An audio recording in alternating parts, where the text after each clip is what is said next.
Hi guys, I'm down here coming to you with an interesting battle here.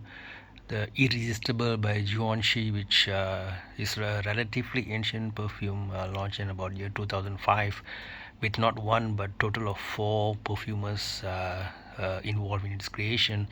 To know more detail about the perfumers' names and whatnot, most of which were not so easy for me to pronounce, you can look at my video review of Givenchy Irresistible. um, Now this irresistible perfume, I mean, first of all, I do like the bottle, so it's got a very sophisticated look. Unfortunately, no magnetic top, but I got a smaller bottle, so the bigger one I'm not sure whether it has a magnetic cap or not, but I like the look. It's very sleek and cool, right?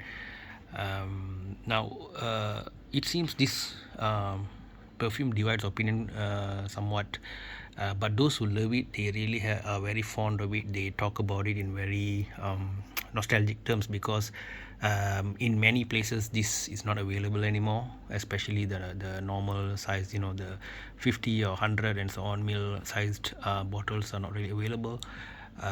So, well, generally we will conclude that once something is not sold, it's not popular among the people.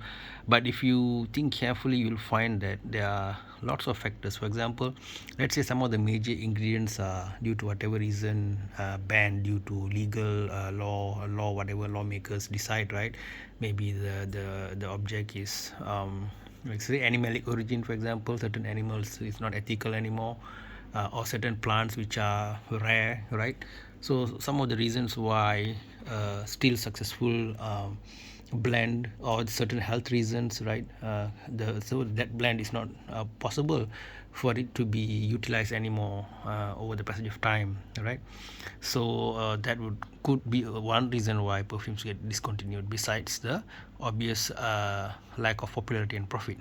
Okay, but anyway, this does have lots of his fans. So my question now is this Givenchy Gentleman Boisee, okay, EDP, which is launched in the year 2020, a relatively newcomer, but one of my favorites because I feel this smells like a quintessential gentleman to me.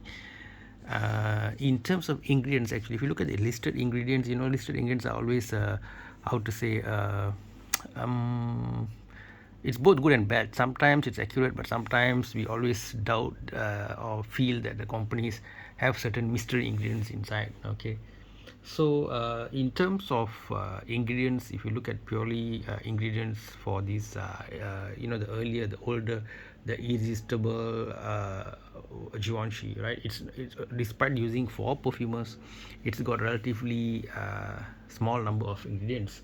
It opens with grapefruit and mint, and then goes on with some sesame and with coffee as well, and then it goes into a base of Virginia cedar and hazelnut. Okay, so lots of people are quite fond of this mint coffee and mint hazelnut kind of combination. Some mention crypto mint should be like this. Okay, so it has definitely its fans. If you were to look at boisee, right? Boisee, its ingredients, you won't find much similarities because boisee actually, it opens with coriander, geranium, black pepper, with a meat of cedar, cocoa, iris, and a base of patchouli, woody notes, and sandalwood. Okay, this is what they talk about officially, but if you just smell it, if you smell it in actuality, these two perfumes are somewhat similar. Okay, somewhat similar. um, in both of them, I don't get much of coffee. Maybe it's very gently blended in, right? But cocoa chocolatey feeling, yes, I do get in both of these, and I do suspect that Givenchy Gentleman Boisee is a kind of a more modern interpretation of the original Givenchy Irresistible. And I think the reasons could be like this. The Irreversible was probably a decent selling product, but now putting it in this kind of a framework, in this kind of a Givenchy Gentleman bottle, if you see this Givenchy Gentleman bottle, it's got a whole line of it, flankers and whatnot. You would notice that the designs are the same. the bottle is the same, a lot of things you see are the same. So what do you think Givenchy benefits from this? It's a big cost saving. You look at this design, it's very cool and all that, but do you think that it will cost money for them to go and design this mold and make it and all that? Yeah, it would. So I suspect that in terms of cost, if they come up with many juices but maintain this same bottle outline, it will convey a consistent brand image. So when they see the silhouette, they know, oh, it's a Givenchy. Okay, that's what lots of perfume companies do.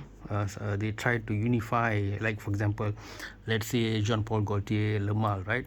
They come up with thousands of flankers. Okay, thousands is a metaphor, right? But they came with a lot of flankers, and all of them have the torso, right? The torso is a kind of identity. From far you see, oh, that's a JPG, right?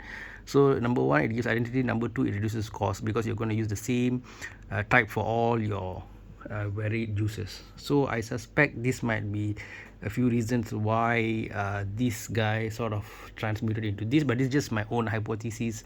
I don't know if it's for real or not. Okay, so I don't know, you might have your thoughts, you can share in the comments.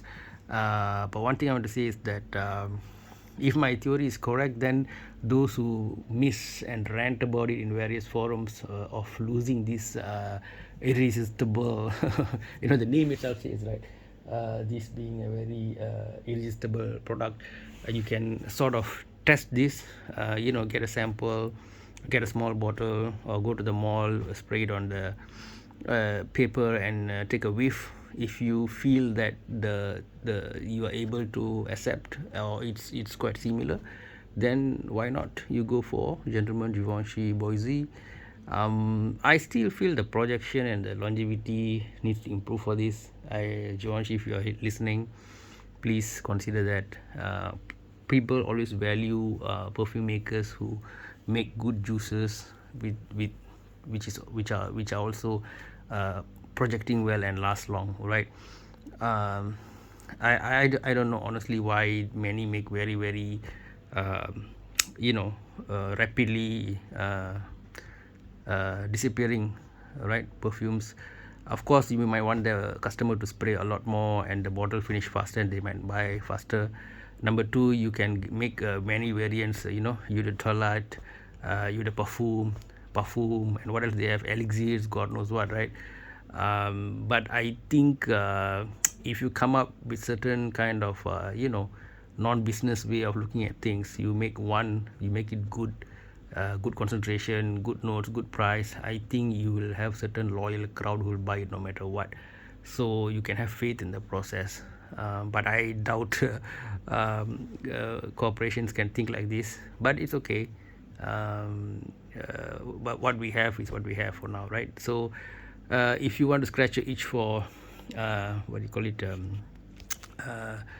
the old school Givenchy right here, Irresistible, you can give a try of boisee and see if you like it. All right, so I do consider it's a good what do you call it, good good replacement. Okay, you can say replacement.